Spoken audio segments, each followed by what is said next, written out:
राधे राधे दोस्तों, कैसे हैं आप सब। मैं बिल्कुल ठीक हूँ। राधा का संसार में आप सभी का स्वागत है। दोस्तों, आ रहा है ज्येष्ठ महीना का शुक्ल पक्ष का प्रदोष व्रत, जो त्रयोदशी तिथि को प्रदोष व्रत होता है बाबा भोलानाथ के लिए। तो ज्येष्ठ महीना जो अधिक महीना है, जो पुरुषोत्तम महीना है, इस महीना में किया गया व्रत तप 100 गुना बढ़ा के फल देता है, 1000 गुना बढ़ा के फल देता है।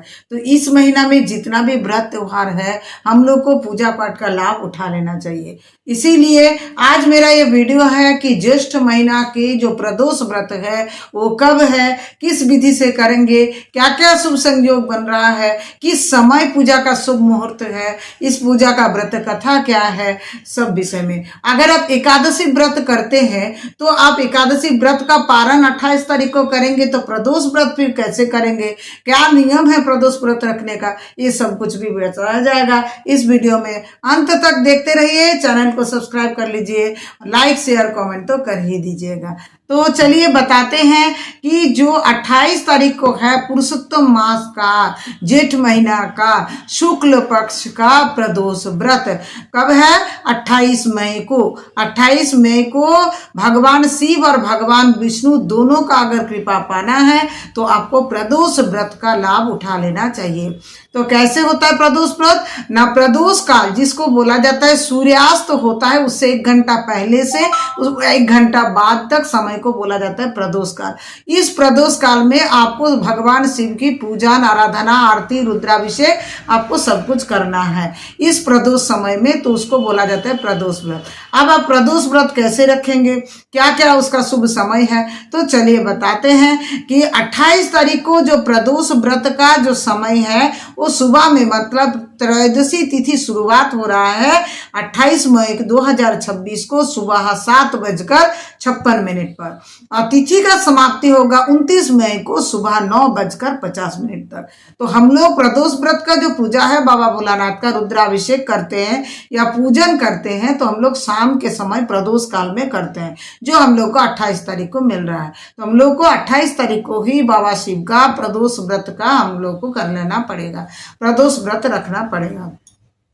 तो प्रदोष काल में जो पूजा आप करेंगे, तो पूजा का शुभ मुहूर्त क्या है। शुभ मुहूर्त है शाम को 28 मई 2026 शाम को 7:12 से 9:15 तक, इतना समय के अंदर आपको प्रदोष व्रत का पूजन, रुद्राभिषेक, शिव आरती, जो भी आपको नियम आप विधि मानते हैं करते हैं, और 33 बत्ती का दीपदान बाबा शिव का मंदिर में जहाँ रुद्राभिषेक कर रहे हैं वहाँ आपको अवश्य कर लेना चाहिए। पुरुषोत्तम मास जो है इसमें दीप दान जो है 33 बत्ती का बहुत ज्यादा मान्यता है। तो प्रदोष काल में प्रदोष व्रत के दिन आप व्रत कर रहे हैं या नहीं कर रहे हैं, बाबा भोलानाथ का मंदिर में जा करके 33 बत्ती का दीपदान अवश्य कर लीजिएगा।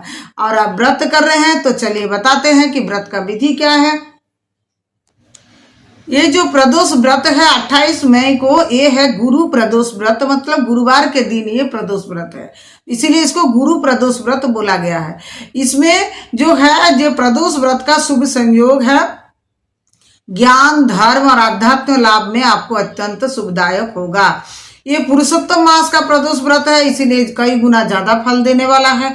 इस व्रत के दौरान आप दान कीजिए और जप ज्यादा से ज्यादा कीजिए, रुद्राभिषेक कराइए, दीपदान कीजिए, तो आपको बहुत ज्यादा फल मिलेगा ये गुरु प्रदोष व्रत में।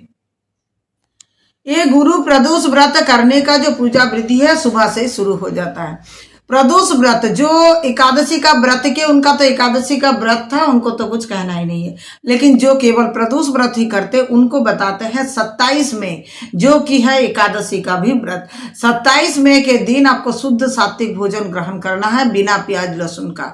जब भी आप कोई व्रत त्योहार रखे तो उसका 1 दिन पहले आपको सात्विक भोजन बिना प्याज लहसुन का ग्रहण करना है। चावल का जो भोजन एकादशी का दिन है तो करना ही नहीं है। आप गेहूं का आटा का दलिया हो, रोटी हो, पराठा हो, हो, कुछ भी बना के खा लीजिए, चावल भोजन तो उस दिन करना ही नहीं है। 27 तारीख को है पद्मिनी एकादशी का व्रत, इसलिए उसका और भोजन अगर हो सके तो एक बार कीजिए, नहीं है तो आप 2 बार कर सकते हैं, लेकिन शुद्ध भोजन ही कीजिएगा 27 को। 28 तारीख को सुबह जल्दी जगिए, प्रातः स्नान करिए, हो सके तो प्रातः स्नान करिए, जो 4 से 4 बजे से पौने 5 बजे तक के अंदर प्रातः स्नान कीजिए। घर के दहलीज का पूजन कीजिए, हल्दी गंगाजल छिड़किए, दीप जलाइए, कलश बैठाइए, और अपने घर के जो आंगन है तुलसी में जल, प्रदोष के दिन दिया नहीं जाता तो वो द्वादशी के दिन दिया नहीं जाता तो तुलसी में जल सिंचन कीजिए, सूर्य देव को जल अर्घ दीजिए, विष्णु भगवान का जो प्रतीक माना जाता है आंवला का पेड़ वृक्ष, आंवला का वृक्ष में दीप दान कीजिए, जल दान कीजिए, शमी का वृक्ष में जल दान कीजिए, केला का वृक्ष में जल दान कीजिए, बेल का वृक्ष में जल दान कीजिए। ये जो वृक्ष है इसमें जल दान अवश्य करना चाहिए और दीप दान अवश्य करना चाहिए। ये जो पुरुषोत्तम मास चल रहा है इसमें आप बताते हैं कि आपको क्या करना होगा। सुबह में तो इतना काम आप कर लिए, अपने घर के ठाकुर जी, अपने घर के विग्रह है उनको पंचामृत स्नान कराइए, सजाइए। आपके घर में लड्डू गोपाल जी विग्रह नहीं है तो आपके घर में जो भी देवी देवता का आप चित्रपट रखे हैं, गंगा जल छिड़क के सबको सुंदर कपड़ा से साफ कीजिए। आपके घर में अगर शिवलिंग है तो शिवलिंग को पंचामृत स्नान कीजिए, गोटा फल अर्पण कीजिए, क्योंकि शिवलिंग को कभी भी खंडित फल अर्पण नहीं किया जाता। शिव के पास अगर जलझारी रखने का व्यवस्था रखे हैं तो जलझारी ये पुरुषोत्तम महीना में या गर्मी का जो बैसाख महीना शुरू हुआ अक्षय तृतीया के समय से ही जलझारी दिया जाता है, तो तब से दीजिए।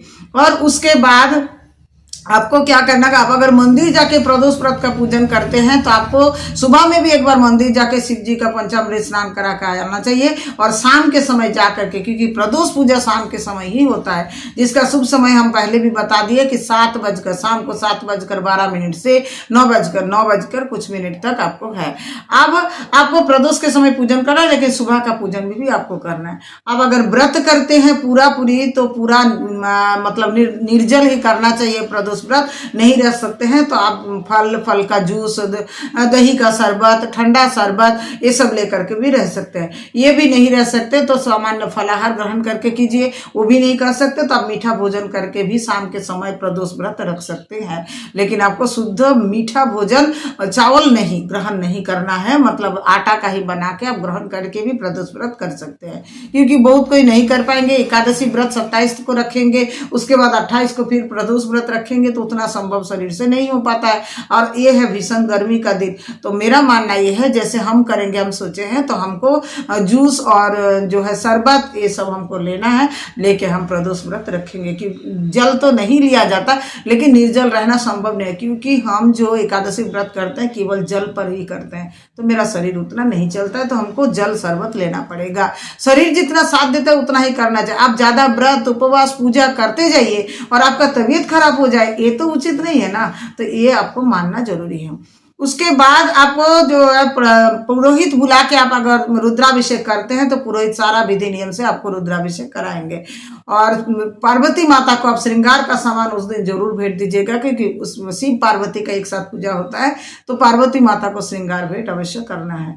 प्रदोष का व्रत है तो आप ठंडा जो है डाब का जल, डाब नारियल पानी जिसको बोलता है, वो भगवान शिव पर जरूर अर्पित कीजिएगा इस जेठ महीना का प्रदोष व्रत में।